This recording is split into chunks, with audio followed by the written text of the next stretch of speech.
The question will be coming, what will be the dividend and all. We are not focused on those also. We are believing in wealth creation. So when an investor is investing, they have Government of India last 4 years has given dividend exemption to us. We have plowed back the profit. That has enabled the network to grow. That has enabled the borrowing power to grow. That has enabled the lending to grow. That enabled us to grow in just 3 years the business of what we had done in 33 years.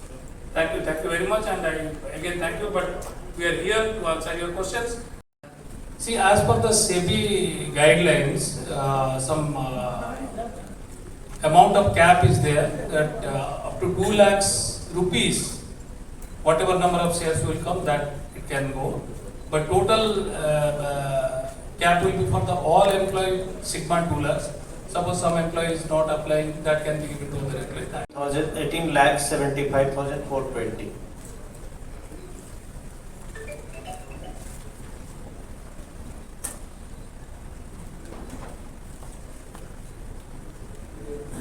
Post IPO, how much you are going to lend for Reliance and Adani? Is there any? First of all, while lending, we do not look at who is what. What kind of project is, if there is any merit in the project, we do that. Whether it is ordinary developer of 2 crores of domestic developers, or even a fund-based, large fund-based investor, we took 2 names. Why would you take 2 names? Any corporate in India, if they have their merit in their entity as well as project, and if they pass through our due diligence, we do. Otherwise, no. And we do not have any plan to lend to any agency as such. Since you raised Adani, we have some, as of now, around 300 crores of 300 to 400 crores of exposure disbursement done, and another some 500 to 600 crores of sanction available with that. But any point of to any entity with post IPO around some 2,200, 2,300 crores, and to the group, as I said, total net one funds 50%. What is the share in MSC segments? Don't share with the MSC. Yeah, MSC segment you are saying. It's a good question because largely we are into project development and all. And our project developers, if you see this 30% solar, as I said, mostly corporates and in a bigger space.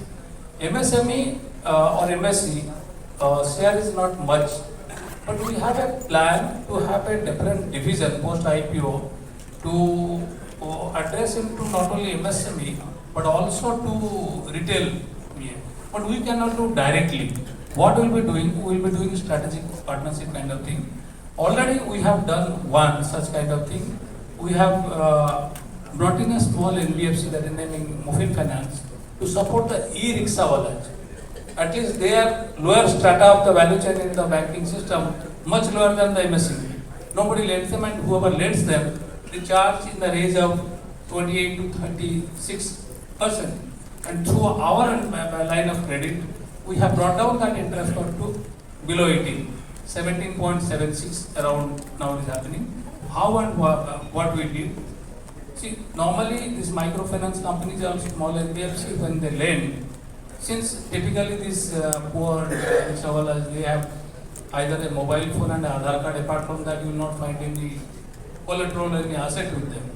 So, for these agencies to do their rating or evaluation and recovering from them, it is quite risky. So, they load fair amount of risk premium into it. And then they do not have good credit rating on their own, they can raise from the market. But we have very good credit rating as well as being Government of India entity, that kind of comfort is there. We ask them, you also make that kind of thing 2.5, and then fair amount of overhead. Normally for recovering, you have to spend fair amount of overhead, being a small nature. So around roughly 4. So sigma of all those things put around 18. Just think over, from 28 to 36, it came down to 18, almost half of it. So that is the major social kind of thing we have done. And we understand, particularly in MSC space, many of the entities, they do not have rating. They are not bankable. Their entity is not bankable. Even though they bring the project which is bankable, it becomes difficult for the lender to do that. Now, how the bankability of those entities will improve? See, when our developers, when we started the process of every quarter meeting with them and every quarter improve. So in turn, they sustain their rating or further improve in their rating. So in the time to come, we are going to handle some kind of small NBFC or bank, that is our PA, subject to economic viability. Because we do not want to bring dent into our energy. Can you clarify whether IREDA is financing for rooftop, Is financing rooftop solar. rooftop solar for individual houses and That is the reason I said we have a plan. We will bring in some small microfinance company or NBFC of the regional who is having good regional presence. And we have a plan, we have a tie-up kind of thing. Post our IPO, we want to experiment that, but very cautiously because we have total 175 manpower. And retail requires fair amount of infrastructure, resource, network. And we are designed to develop the sector. Retail is to be done by the normal bankers. And we will be handholding the banks. And we have signed MOU with 4 banks. Bank of India, Bank of Baroda, Union Bank, Bank of Maharashtra and IIFCL. Very recently, except Bank of India, which we signed a year back. But not for rooftop solar. That in general all. And in due course of time, we will try to create a fair amount of awareness with them with the nuances of RE financing so that their awareness level goes up and they can understand the risk component in it. Today, why they are not doing, the reason is the understanding of this one and then bankability of the project. So in renewable energy, which region is doing better, sir? And Rajasthan and then left side of the India map, you see they are doing well. But as I told you, a state like UP and Odisha, they have very proactively taken and modified their policies, and many of the states, they are also bringing in changes with respect to the renewable. See, future is ultimately renewable. You have to get rid of fossil power in due course of time. You cannot completely get rid of because renewable is intermittent nature, and you need to have continuous round the clock power. So for that, base load balancing, you will be requiring thermal, and peak load requirement still you will be requiring also power. And future, whatever energy we are going to get, every unit of energy, 90% has to come from renewable and new sources. So that 10% still will continue to be from the thermal. Good afternoon, sir. My name is Mohammed Energy.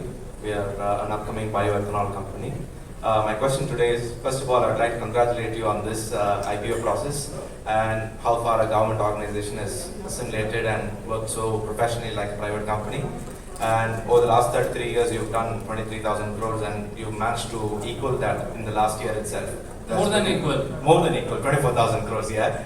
So that's pretty impressive. So in line with that, my question is, you're going to raise about 2,500 crores with this IPO. What sectors are you looking to, what you call, pump that in, and what categories are you looking to fund with this infusion? Anyway, that 2,100 or 200, 300, whatever, it depends whether it will be 30 or 32. If we consider 32, then 1290 is going to come to us, 15% of us, and 10% is OFS, that is going to Government of India. So fresh issue equity to us will be 1,290 crore. And as I showed you, our capital gearing ratio in March was 6.7, and now in September it has come to 6. So we have another one-time scope available for enhancing our capital borrowing. And this one time of addition as well as this 1290 crore, we have fair amount of demand. Already we have received one application of 8,000 crore of solar integrated modules manufacturing. We can lend maximum 30% of it.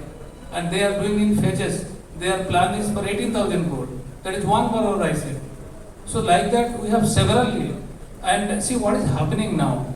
The developers who have established in the renewable space in last decade or more, they are going for either backward integration or forward integration. Like any solar developer, they are going for manufacturing. Like already we have sanctioned last month one loan. They are going for manufacturing. They have tied up with another technical partner. And those who are having manufacturing capacity, they are going again setting up the project. So for them it is a forward one. And when you look at this green hydrogen and its derivatives, for green hydrogen you require green power. this 500 gigawatt what we have said in this green hydrogen we have not considered, which require already 5 million metric ton has been envisaged.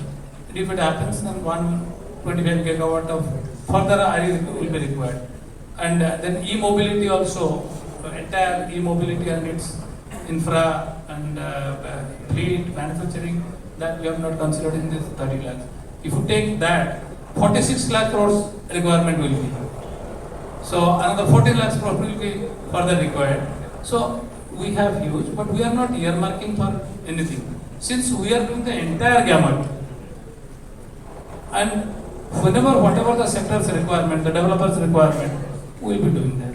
And question is, when I am having 8,000 crore, if I lend only, suppose roughly, post my IPO profit, hypothetically if it reaches 8,000, then I can lend maximum 2,400 to an entity. Then balance, where from it will come?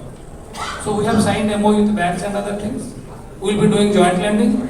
We will be taking fees-based income. That fees-based income is going directly to our bottom line. So our profitability will be enhancing through that. We may not have interest income more. It will be restricted to our exposure limits, to that threshold limit of capital gear into 7 times. Whereas our bottom line we can improve through joint lending and fees-based income in the time to come. Thank you. Very relevant question.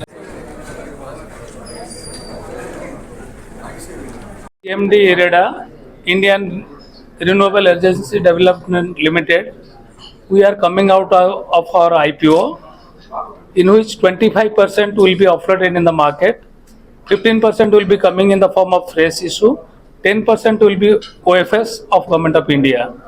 The total, if you consider the price band what we have made, 30 to 32, and the issue is opening on 21st, 22nd and 23rd. And post our issue, if you consider 32 rupees, and we are a very unique organization where we exhibit best quality corporate governance standards. The kind of corporate governance standards what we have exhibited in last 3 years and the financial performance what we have shown, 3 rating agencies have improved our rating in last 6 months from AA+ to AA+. And also CII had conferred on us as best company of the year and best CMD of the year in 2012. And today we are considered as the most trusted brand name in renewable energy financing in India. And in the time to come, we will continue to sustain that kind of trusted relationship. We understand the renewable nuances, renewable project financing nuances much better and much faster than others. That is what the perception our developer has given to us in last 36 years. In last 36 years, till September, we have financed more than 1,07,000 crores. And if you see, our cumulative write-off is just 203 crores, which speaks the kind of command, comfort, capability our team is having, not only assessing the project well, but also do the monitoring in order to ensure the asset quality. And in our asset book, around 80% of the assets are commissioned, which are of general category, which means fair amount of asset quality we are maintaining, and more than 92% assets are secured assets. Remaining assets are financed to the state, which we do not consider for securitization, which will add further cost to that. And we are very confident the kind of response what we have received in the road show as well as various press conferences and proposals what we had in the last 3 days. Thank you and wish you all the best.